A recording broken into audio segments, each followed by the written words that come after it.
हम लोग triangle law को कंप्लीट कर लिए थे और ट्रायंगल लॉ पे जो प्रॉब्लम हो सकते थे, जो पॉसिबल प्रॉब्लम है जो एग्ज़ाम में पूछते हैं या जो आपको एनसीईआरटी वगैरह में बनाना होता है, वो मैंने आपको करा दिया था। ऐसे भी अभी चैप्टर शुरू हुए हैं तो बहुत सारे टाइप के वेराइटीज़ ऑफ न्यूमेरिकल्स को भी हम लोगों को सॉल्व करना है और अलग अलग टाइप के न्यूमेरिकल्स को भी हम लोगों को बनाना है। तो चलिए बच्चों कि अब हम लोग पढ़ेंगे, आज जो हम लोगों का टॉपिक स्टार्ट हो रहा है vector addition by parallelogram law, है ना। Vectors addition bye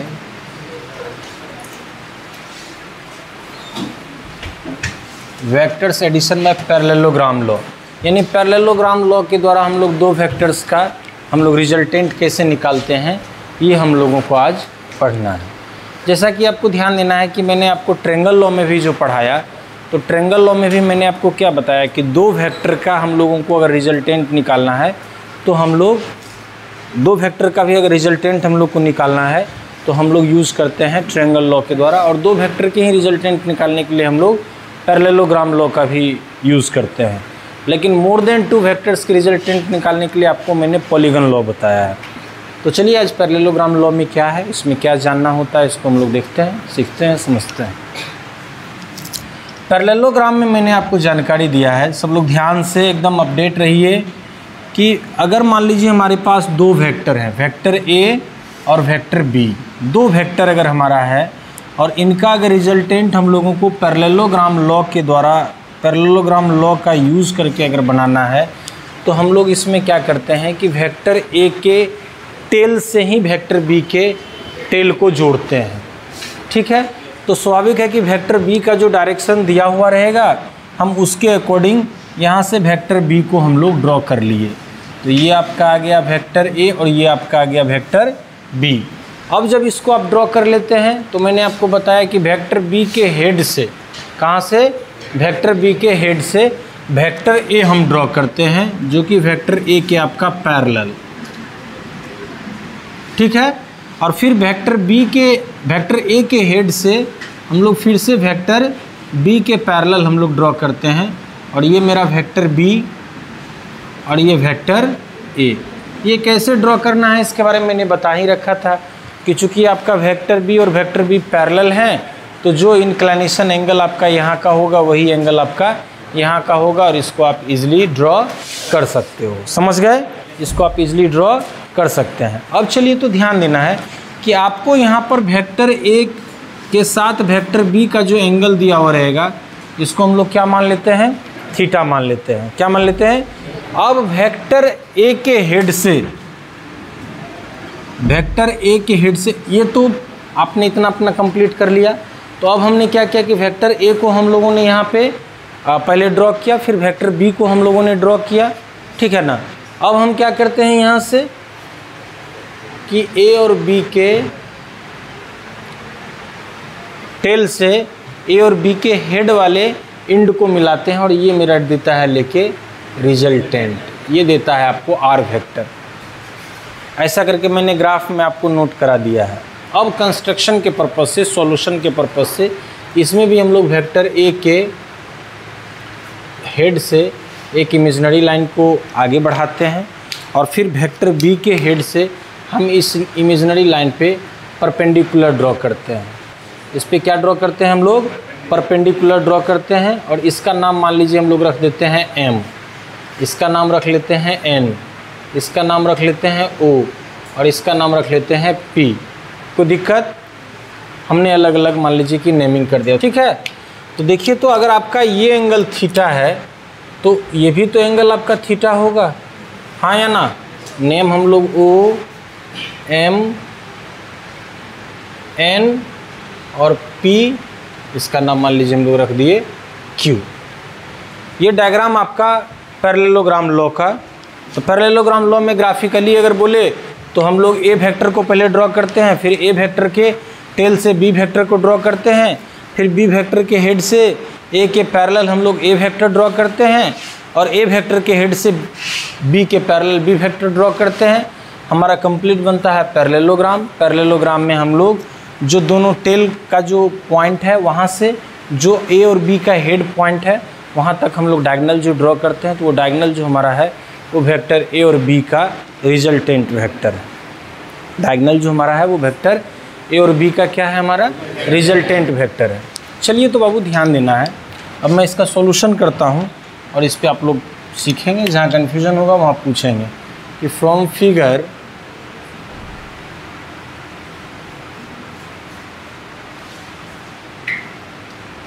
O M vector equal to A vector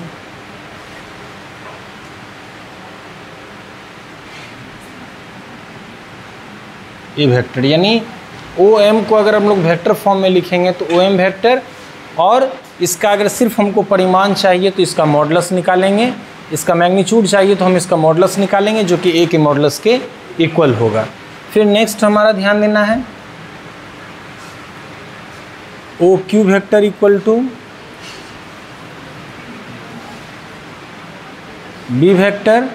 अच्छा, अब ध्यान देना है एक बात, O Q vector equal to आपका बी वेक्टर, तो यहाँ से आपका ओ क्यू वेक्टर का मॉडुलस यानी बी वेक्टर का हम लोग मॉडुलस को निकाल लिए। आगे ध्यान दो कि O M vector equal to, क्या मेरा ये क्यू पी वेक्टर है, क्योंकि वो पैरेलल और इक्वल है। डायग्राम में देखिए तो क्यू पी वेक्टर दिख रहा है, क्यू पी वेक्टर, हाँ चलो, तो यहाँ से आपका ये क्यू पी के मॉडुलस के भी इक्वल होगा। अब देखो बी वेक्टर के बारे में आपका क्या एम पी वेक्टर भी चलेगा, हाँ या ना, यहाँ से तो एम पी वेक्टर का भी तो मॉडुलस होगा ना, अरे हाँ या ना। और चलो एंगल आपका ध्यान देना है कि M O Q equal to theta, जो आपका वेक्टर ए और बी के बीच का एंगल है, और ये आपका इक्वल है एंगल एन एम पी के, हाँ या ना।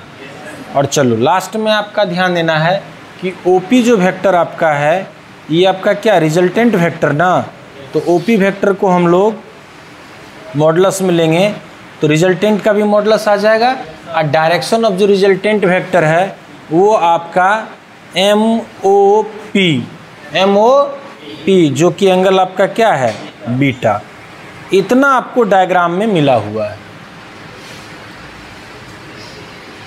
ठीक है।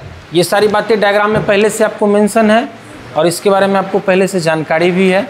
चलो प्यारे बच्चों, अब आगे हम लोग इसको देखते हैं कि फ्रॉम फिगर या इन right angle triangle, from figure तो हमने मेंशन कर ही दिया है, इन राइट एंगल ट्रेंगल किस में आपका बात करें तो एम एन पी, यहाँ पे भी हम लोग यही यूज़ करेंगे क्योंकि ट्रेंगल लॉ कुछ प्रोसीजर तक, कुछ स्टेप तक पैरेललोग्राम लॉ में भी हम लोग ट्रेंगल लॉ वाला ही सिस्टम को लगा के इसका वैल्यू निकालते हैं, और बाद में फाइनली जब हम लोग जब उस रिजल्ट के बाद नेक्स्ट और भी कुछ कंक्लूजन है तो फिर पैरेललोग्राम में अलग से हम लोग कंस्ट्रक्शन करते हैं, ठीक है। तो चलिए, तो in right angle triangle M N P, तो एम एन पी में आप डायरेक्ट यहाँ पे साइन थीटा इक्वल टू, तो साइन थीटा इक्वल टू क्या परपेंडिकुलर अपॉन हाइपोटेनस, तो एम पी, हाँ या ना। यहाँ से आपको sine theta equal to P N का वैल्यू आपको मिला हुआ नहीं है या एन पी का वैल्यू मिला हुआ नहीं है, लेकिन एम पी का वैल्यू आपको मिला हुआ है जो कि वेक्टर बी के मैग्नीट्यूड के इक्वल है, और पी एन इक्वल टू आपका यहाँ से आ गया modulus of B sine theta आ गया। चलो फिर अब हम लोग कॉस थीटा निकालते हैं, तो कॉस थीटा इक्वल टू क्या होता है बेस अपॉन हाइपोटेनस, है ना, तो एम पी हो गया। तो अब देखिए तो यहाँ से कॉस थीटा इक्वल टू आपका एम एन, और एम पी का वैल्यू आपका क्या मॉडुलस ऑफ बी वेक्टर, तो यहाँ से एम एन इक्वल टू आ गया modulus of B cos theta. समझ में आ गया, कोई दिक्कत? चलो प्यारे बच्चों, अब देखो तो हम लोग यहाँ पे आगे बढ़ते हैं और ध्यान देते हैं कि M N equal to B cos theta जब हम लोग वैल्यू को निकाल लिए, यानी हमारे पास इसका वैल्यू और इसका वैल्यू मालूम नहीं था, तो ये हमारा कितना आ गया modulus of B cos theta, और ये जो वैल्यू हमारा आ गया modulus of B sine theta. कोई दिक्कत? अब हम लोग चलते हैं नाउ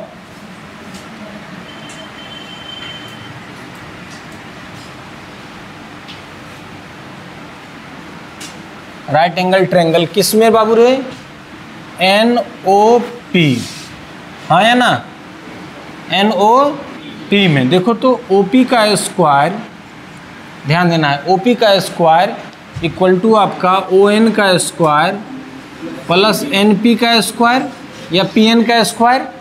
तो ON को हम लोग क्या लिख सकते हैं, OM प्लस MN। ON जो मेरा पूरा लाइन है ये, इसको हम लोग OM प्लस MN लिख सकते हैं ना। चलिए आगे बढ़ते हैं हम लोग। OM इक्वल टू आपका है वेक्टर A का मॉडुलस और MN इक्वल टू अभी आपने तुरंत निकाला है modulus of B cos theta का स्क्वायर। अच्छा, NP इक्वल टू आपका क्या है, NP बोले या PN बोले, कितना है आपका modulus of B sine theta का स्क्वायर, है ना। यहाँ से आपका ये क्या आ गया, मॉडुलस ऑफ B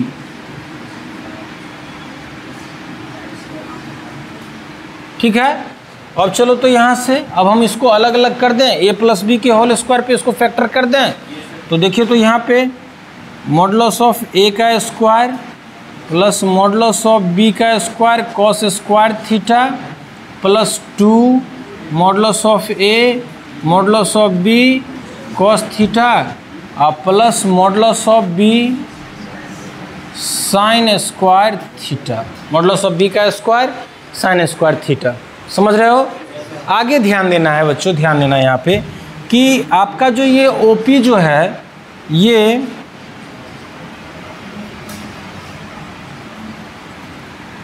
OP जो है आपका क्या, मॉडुलस ऑफ R का square.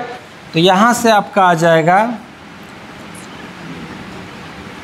Plus modulus of B का स्क्वायर, यहाँ आ जाएगा cos square theta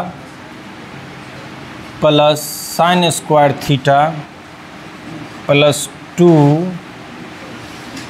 AB cos theta. तो cos square theta plus sine square theta बराबर 1। तो क्या आ जाएगा,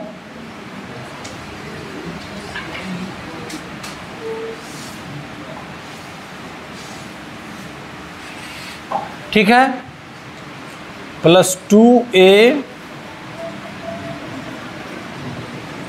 B कॉस थीटा।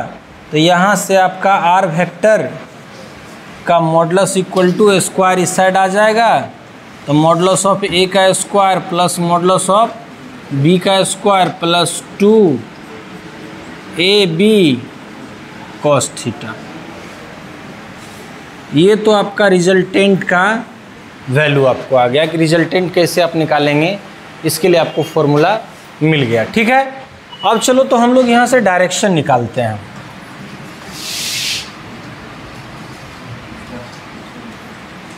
तो डायरेक्शन ऑफ R वेक्टर के लिए इन राइट एंगल ट्रायंगल ONP, है ना, क्या यूज करेंगे आप यहाँ, tan बीटा, क्योंकि बीटा ही तो हमारा रिजल्टेंट वेक्टर का डायरेक्शन देगा ना। तो tan बीटा इक्वल टू आपका फॉर्मूला होता है क्या, परपेंडिकुलर अपॉन बेस। तो यानी आपका ये ON। अब आप NP ON को लिख सकते हो फिर से OM प्लस MN। अब चलिए तो प्यारे बच्चों NP, तो NP का ध्यान से सुनना है कि NP का वैल्यू आपका क्या, modulus of B sine theta और OM का वैल्यू आपका क्या, modulus of A plus modulus of B cos theta आ गया। तो tan बीटा इक्वल टू आपको यहाँ से फॉर्मूला भी मिल गया। अब देखिए इन रिजल्ट के बाद, इतना रिजल्ट तो आपने ट्रायंगल लॉ में भी निकाला था और ट्रायंगल लॉ में भी मैंने निकाल के आपको दिया है।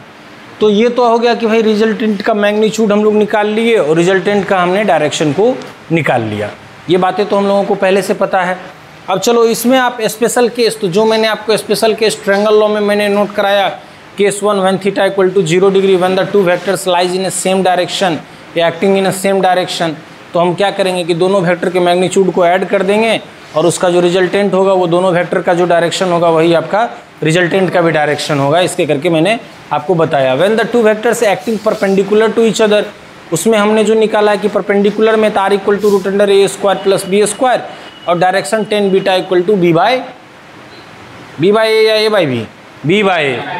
सब स्पेशल केसेस में मैंने पढ़ाया। फिर आपको मैंने थीटा इक्वल टू 180 डिग्री पे बताया, तो थीटा इक्वल टू 180 डिग्री दिया तो वहाँ पे हम लोगों का रिजल्टेंट वेक्टर इक्वल टू या तो a माइनस बी या b माइनस ए, और वहाँ से हमने जो आपका डायरेक्शन निकाला है बीटा इक्वल टू या तो 0 डिग्री या 180 डिग्री, वो आपका डिपेंड करेगा कि वेक्टर a आपका अगर बड़ा है तो 0 डिग्री होगा, वेक्टर b बड़ा है तो आपका 180 डिग्री होगा। ऐसा करके मैंने आपको बता रखा है। इसके बाद अब देखिए अब क्या होता है, बाकी मैंने आपको कॉस थीटा का मैंने फॉर्मूला भी आपको दे दिया कि angle between the vectors R square minus C square minus B square divided by 2ab करके मैंने बता दिया है। अब चलिए यहाँ पे हम लोग क्या करते हैं कि अब आगे के कंस्ट्रक्शन को सॉल्व करने के लिए हम लोग यहाँ पर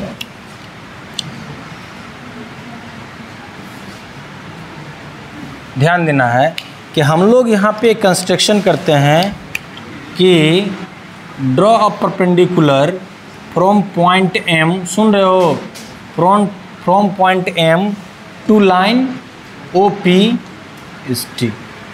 इसका नाम क्या दे दिए हम लोग, T। अब मान लेते हैं कि हमारा ये एंगल जो है ये अल्फ़ा, क्या मान लिए इस एंगल को, अल्फ़ा। कोई दिक्कत, वो एंगल तो होगा ना कुछ। तो यहाँ पे अब हम लोग करते हैं कि now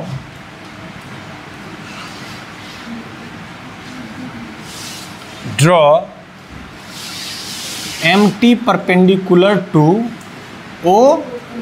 OP and let angle TPM equal to alpha या MPT equal to alpha. Angle TPM equal to हम लोग अल्फा मान लिए। अब देखो तो बाबू रे, ध्यान देना है एक बात को, तो आपका ये ध्यान से सुनना है कि ये परपेंडिकुलर है और ये भी आपका परपेंडिकुलर है।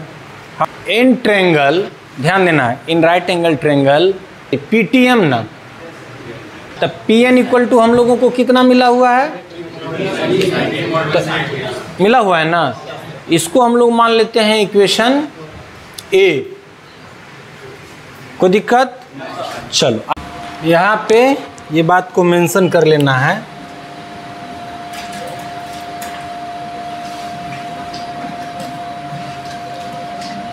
This is sine rule. अब ये साइन रूल क्या होता है ये जरा समझो। किसी भी ट्रेंगल में मान लीजिए आपके पास ये एक ट्रेंगल है A B C, इस एंगल को आप अल्फा मान लिए।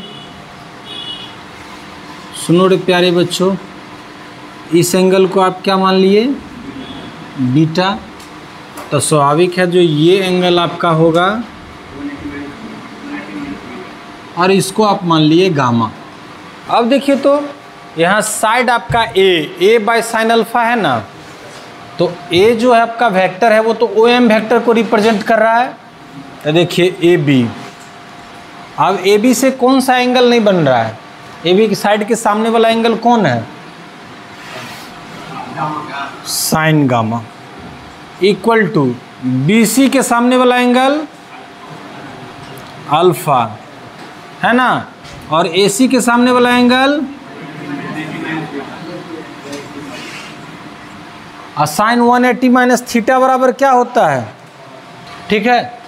ये आपका बन गया, यही साइन रूल है आपका। साइड के सामने के एंगल के साइन के रेशियो के साथ ये इक्वल होता है। This is the sine rule, इसी को हम लोग क्या बोलते हैं, साइन रूल। चलो फिर नेक्स्ट एक और मान लो कि जो हम लोग एंगल ट्रेंगल की बात करते हैं। अब इसका नाम तुम दे दो θ1, इसको डायरेक्ट θ2 और ये θ3। इसका लेंथ L1, इसका लेंथ चलो L1 by sine θ3, L2 by sine θ1 और L3 बाय साइन θ2। समझ में आया। यहाँ पे देखो कोसाइन रूल के बारे में तुमको जो मैंने ट्रेंगल में बता रहा था, या यहाँ पे भी आपका आ जाएगा। तो ये एंगल ध्यान देना, ये एंगल आपका थीटा आ गया ना जी, अरे हाँ या ना।